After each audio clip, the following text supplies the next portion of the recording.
Hello and welcome to the Learn and Work Smarter podcast. This is episode 74 and it's one of our monthly Q&A episodes. This is where I answer questions submitted by you, the listener, and this month we have two. As a reminder, or if you're new to the show, you can submit your own questions for me to answer on future episodes by going to learnandworksmarter.com. There is a very simple form right there on the homepage. I've also linked that form below wherever you're listening to this, or maybe you're watching on YouTube. Okay, so both questions today are submitted by professionals. Sometimes I try to have one submitted by a student and one by a professional, but this week we've got two professionals. As always, the questions we hear other people ask often unlock questions that we didn't even know we had ourselves. So I am absolutely certain or hopeful that you're going to walk away from today's episode with at least a few insights, maybe some strategies or tips that you can apply to your own situation. And with that, let's begin. Hello, you are listening to the Learn and Work Smarter podcast, the podcast for students and professionals who want to learn and work smarter. I'm your host, executive function coach and founder of schoolhabits.com, Katie Azevedo. As a reminder, everything I mention in today's episode will be linked in the show notes, including a link to the transcript, which you can also find at learnandworksmarter.com/podcast. All right, so our first question today is from a working professional who's feeling antsy in their job. I'm going to read the question directly. They wrote, I've been in the same job at the same company for 6 years. While I'm happy with the company and have gotten several promotions, I'm itching to change jobs. In your opinion, what's the best way to start this process? Such a great question. Essentially, what I think you're asking is, do I change jobs? Or do I change companies? I know you're saying, how do I start this process? But I think the real question underneath this, and we'll get to how do you start it, but is, do you change jobs or do you change companies? And I think that is the first thing to get clear on, because your question does not indicate in one way or the other, just that you're itching to change jobs, right? And there are multiple ways to do that. If you decide you want to change jobs, but you are happy with your company, then your next step is practically to explore internal options. Check your internal job postings, talk to your manager about other roles, maybe talk to some of your colleagues that are in other positions. And then once you land on something that piques your interest, get a clear sense of what that position requires. But, let's get specific here. How do you know if you have the skills needed for a new role? Let's say that you talk to your hiring manager or your HR department and they said, well, we do have these positions in these departments. Okay. And so you start researching what those positions are and you realize that, okay, I need to determine whether that's a real fit or not. So carefully read the job description, highlight the skills, the certifications, the experience that they list, and be honest with yourself about which ones you have and which ones you don't have yet.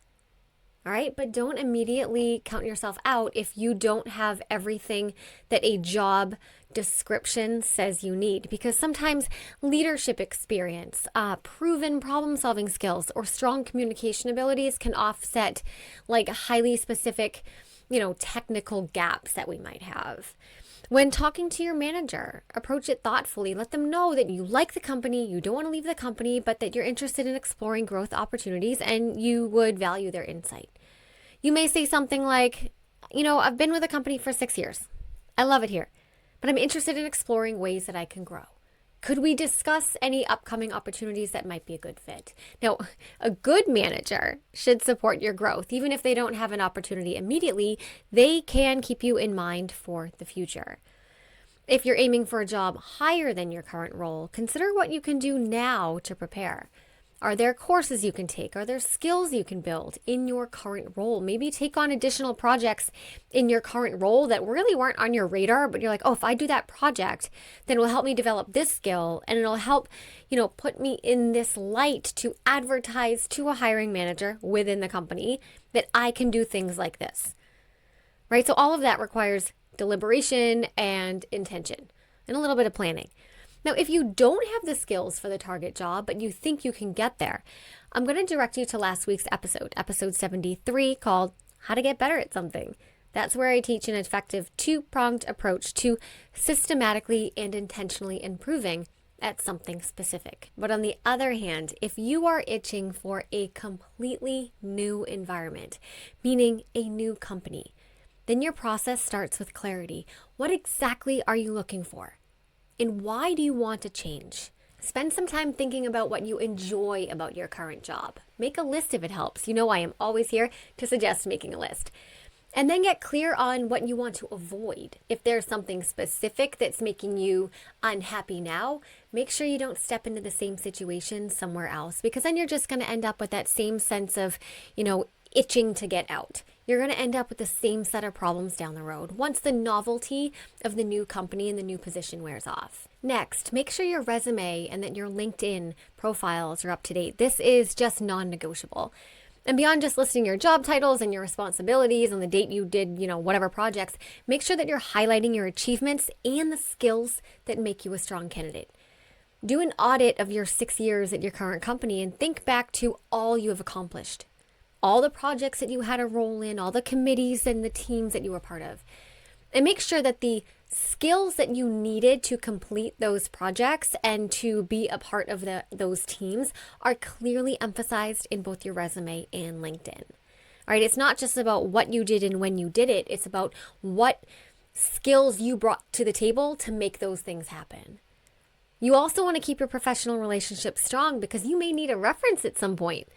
The job market is so competitive, and a good recommendation can make a huge difference. So if you feel yourself tempted by the concept of quiet quitting or just dropping your output or motivation even just a little, be wary of this because managers notice everything.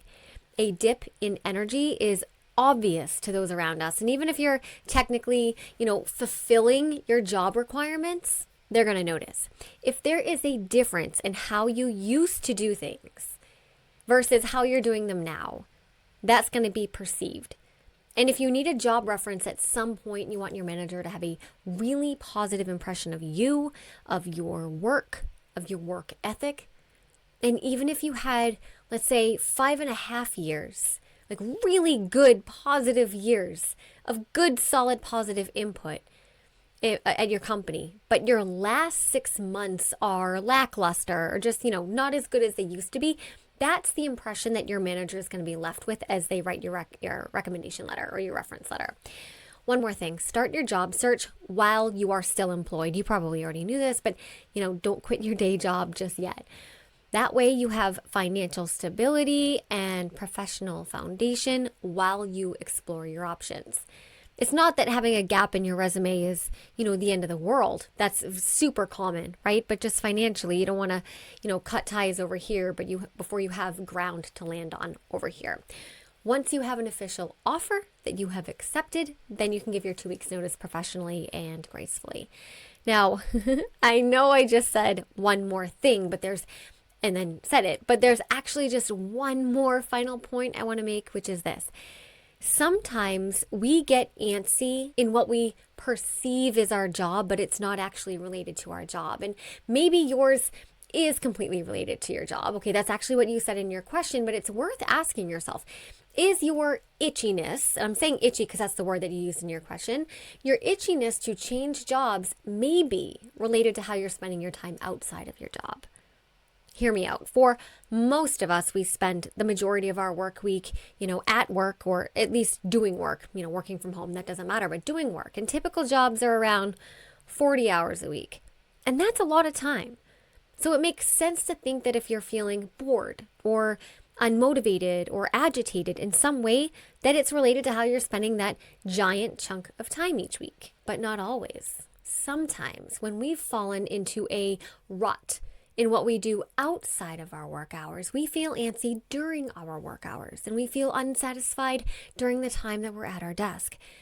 If you've neglected your hobbies or you're falling into a boring routine after work that leaves you uninspired, it makes sense that you show up to work bored and uninspired, even if those feelings have nothing to do with your job. So maybe I should have opened my answer with this, but the low-hanging fruit here is to, maybe take a look at how you're spending your time when you're not at work. Back in episode 63, I talk about my 3-bucket productivity system and how I believe that one key to feeling satisfied at the end of each day, is if we've completed some balanced ratio of what we have to do, what we should do, and what we want to do. Okay, what we have to do is typically the work obligations. Something we should do is typically related to sort of long-term projects or long-term goals inside or outside of work. And then there's something we want to do that's not tied to a manager or to a deadline. It's simply something that brings us joy. Are you doing those things? Are you doing enough of them? Are the activities you're doing after work good quality leisure activities that feel restorative and exciting? Because when we're balanced and invigorated outside of work, we often show up to work feeling balanced and invigorated as well. So this is an important question to answer for yourself before you go and quit your job. And not that that's what you're saying, you know what I mean? Okay, I hope this helps. And I think it's exciting that you're even thinking about making a change. Exploring new opportunities is a sign of growth. And no matter what you decide, you are moving forward. And that is so much better than feeling stuck. All right, let's move on to our second question, also submitted by a working professional. They write, "Hey Katie, thanks so much for the opportunity to ask questions. I've really been enjoying the show, so thank you for the topics you cover. My question is about saying no at work. I've been with my company for almost 2 years, and lately my manager has been asking me and a colleague of mine to take on additional work after a series of layoffs. Essentially, my colleague and I are being asked to cover 3 jobs between the two of us. Here's the problem. My colleague is quick to say yes to everything he's asked, whereas I'm not comfortable with or able to say yes to this additional work. Thoughts, tips, and thank you." All right, first of all, thank you for the question and thank you for the kind words. That is awesome. It is such a relevant question, especially in today's work environment where many companies are asking employees to do more with less. And I want to start with this. You can only do what you can do. All right, that's not just a nice, cozy little idea. That is a reality. No amount of guilt or pressure can change the fact that we all have a capacity, and taking on more than that does not help anyone in the long run. With that said, this situation is going to require 2 things. Probably more than 2, but let's focus on 2. Clear communication with your manager and ninja level prioritization. So let's talk about communication, which starts with a direct but respectful conversation with your manager. I suggest setting up a meeting where you make it clear that you want to talk about optimizing your role. Make sure you do some prep work ahead of time so you have a clear and complete list of what you're currently working on. That's going to actually be really relevant in a minute. We'll come back to that. You can even create a visual sort of snapshot of your week that shows how much time you're spending on your current projects. And then here's the approach I would take at the meeting. You could say something like, "Hey, since we're short-staffed, or, as we are presumably in the process of hiring another associate, I understand there are additional projects that need handling. I am certainly willing to help with these additional projects, and I'm looking for some insight into which ones you'd like me to prioritize. Here is what I'm currently working on. Here are the new tasks that need to happen. Which of my current responsibilities would you prefer I pause in order to accommodate the new ones?" Okay, and that's where your list of current projects or a snapshot of the time that you're already putting into your current projects and spending your time comes into play. Now, notice how the focus here is on which projects you'll be working on. It's not about saying no to helping out with all of the new work. It's about being clear on what you can say yes to. This approach shows that you are willing to help, that you are open to taking on new tasks, that you're a team player, but also that you need to respect your very real capacity. It also makes you look good, like you care about your work. It's all about how you frame this. You're not saying, "No, I can't do that because, I'm already so busy," as if like you're busier than everybody else. Everybody's busy, but you're saying, "Sure, I can help. Yes. What should I pause or let go of in the meantime to make space for that new work?"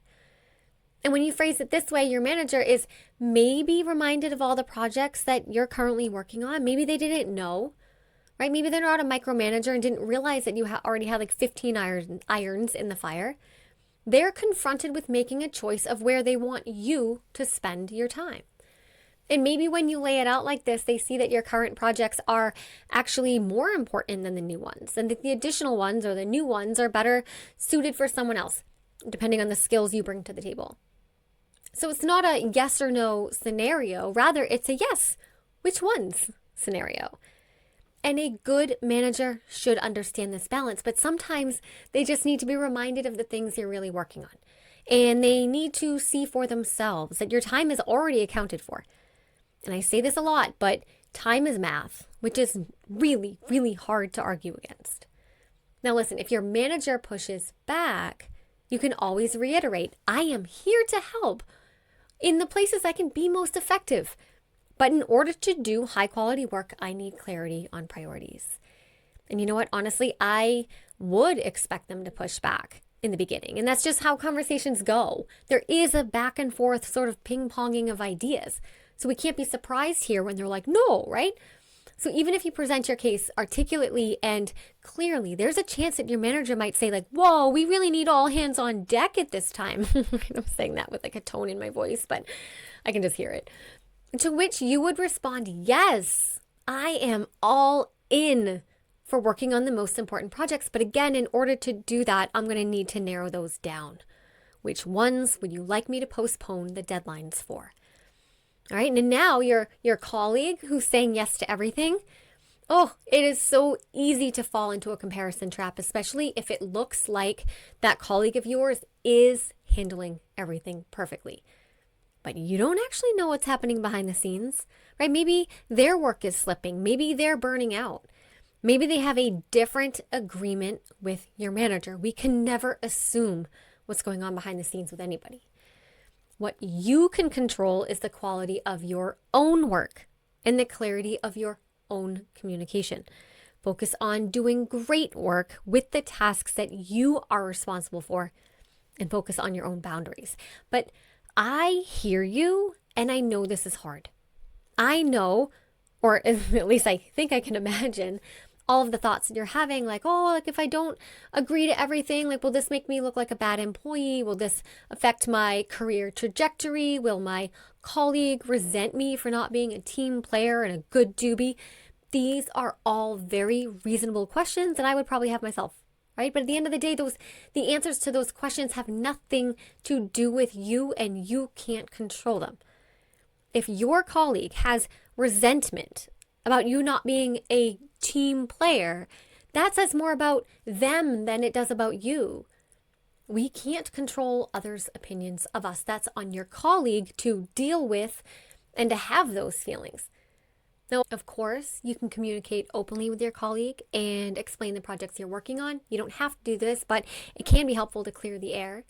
In episode 60, I have a great interview with an HR manager of an international company, and she shares some highly actionable tips for managing workplace conflict. And at the center of those tips is communication, obviously. Again, that's episode 60, which I will leave linked in the show notes.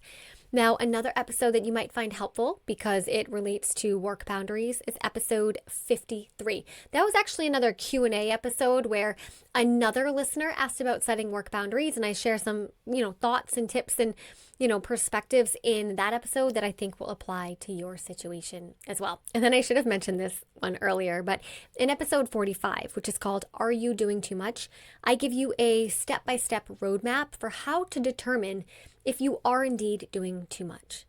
And going through that process might help you create that visual snapshot of your, weekly time allotment that you might want to share with your manager. And even if you don't share it directly with them, it can help you get clarity on what your true boundaries are. And you know this, but the clearer that we are about something in our own heads, the clearer and more effectively we can communicate it to other people. So, in a nutshell, it is totally normal to feel guilty or to compare yourself, but it's not serving you. It's not serving your company either. What will serve you is being honest about your capacity, being proactive about your communication, and maintaining the quality of your work. All right, my friends, that brings us to the end of today's episode. I hope hearing others share what they're dealing with and me providing some ways to think about these issues helps shed some light on what you might be dealing with too. Remember, you can submit your own questions for future Q&A episodes by heading to learnandworksmarter.com. And for all the links I mentioned today and the transcript for this episode, head to learnandworksmarter.com/podcast/74 because this is episode 74. As always, thank you for your time and never stop learning.